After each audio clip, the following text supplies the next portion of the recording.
right now the oar is sitting at 90 degrees. The oars do not sink. Okay? They do not sink. And what you want to do is when you are pulling the oar, okay, when you are moving the boat and that oar is in the water, just covered, just buried, you want to be able to look down at that water line, see where the water is right coming up the shaft, maybe 6-8 inches. So if you're rowing along and periodically you stop rowing and you see that water line there, you know, way up there, a couple feet, you know you're doing one of two things. You are either lifting above your center of gravity, or you have entered the oar into the water on an angle like that, then it goes down, and then force of it, it'll bring it back up to square. You can't row through the water like that, okay? So it's either one of those two things. Either you've not completed your feather and squared it up, or you pulled way too high. Now, Gordon made a big mention yesterday. He made a big mention yesterday of coming towards your center of gravity. When you come forward to the entry, these handles, as the oar goes in the water, a la so, right like that, that handle should be pretty much in that center of gravity. Because if you and I were going to do a tug of war, rope pull, that's where we want the rope, and that's where we want your hands. And the problem for some is they come in, they put the water, they put their oar in nice and square, and their hands are just at the right spot, and then they lift and they use their back because either they think that's the best thing or they forget. If your knees, when you come up to the entry, your knees are pretty much at your center of gravity. If you'll drive those hands and push that refrigerator and bring your hands at your knees, you'll be able to maintain that look.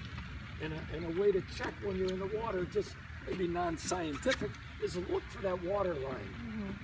Look for the water line. Even when you're backing up, you know, the oars does no good down there. Okay? All right. And it will not sink.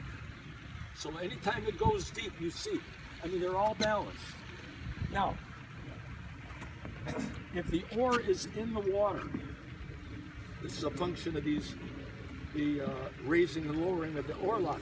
If the oar sits in the water, it won't sink, and you put it in like that, and you get about that's your depth. Your handle should be pretty much in here. And if the handle is way down here, then you need to raise the oar lock. And if the handle's way up here, you need to lower the oar lock. Okay? And that's the function. And because if you don't own your own boat, you have to be attentive to that, because you get in somebody else's boat.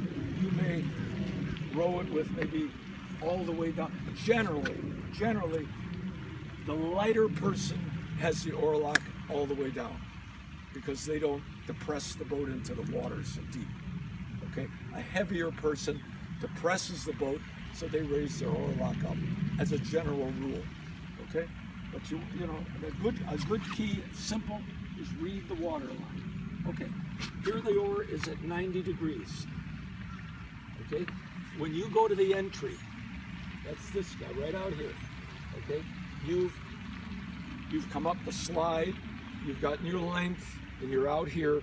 That oar is going to enter the water between 55 and 60 degrees, an angle, like that. And when you exit the water, it's going to exit at just about 30 degrees, right here. This will show you, and this is the reason we made this, Larry and I put this together.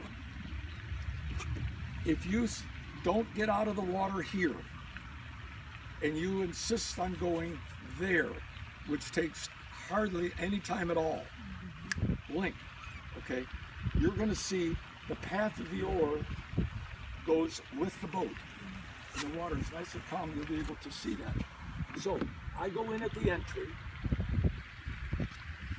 okay, I go in at the entry, and as the boat goes along, Now the oar is right now, it's approaching, now it's 30 degrees. The oar is coming with the boat. That's pretty clear to me. I'm going to go a little faster so you can see. What I want you to try to observe is that when the oar gets to that angle, all it does, it's not propelling you anywhere, it's coming with the boat. Okay?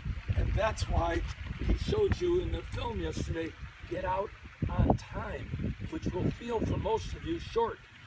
Another thing that's important to look at is we think always that we're pulling the oar through the water. It's the boat that moves. The oar blade moves very, very little. You watch where there's a lot of things to look at here. You watch that blade, it's not going to go. The boat is going to go past the blade. The boat's what moves. Now there's the drag. Okay? Yeah. Do it once more and then we'll go row. So if you hear me today, encouraging you, telling you, polite term for what'll happen. demanding you, get out now, get out now. I'm getting you out right here. And that point of getting out is right when your knees hit the deck, simultaneously. If you wait till the knees hit the deck, you're back there. Okay, so here we are, we're rolling along. You get to 30, now just drag it along with the boat. And that's what we want to prevent. Okay? That's your mission. Aye, sir. All right? So we're going to get some video and some pictures. Okay? Okay.